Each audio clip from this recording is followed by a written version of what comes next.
Un šīs nedēļas 5 labākās epizodes. 5.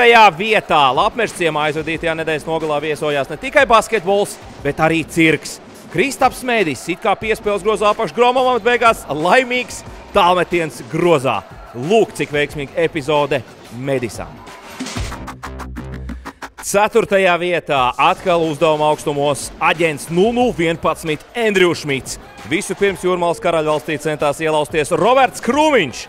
Un pēc tam to mēģināja izdarīt arī Renārs Magone. Bet Endrijs Šmits ir lielisks savas pilsētas sargs. Lielisks bloķēts metiens.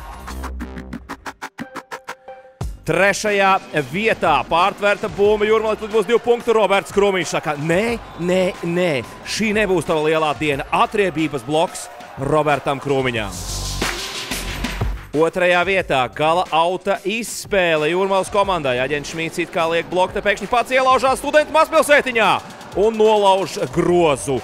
Aģents 0011 Šmits, Endrijs Šmits atkal augstu lidinās virs groziem. Un 1. vietā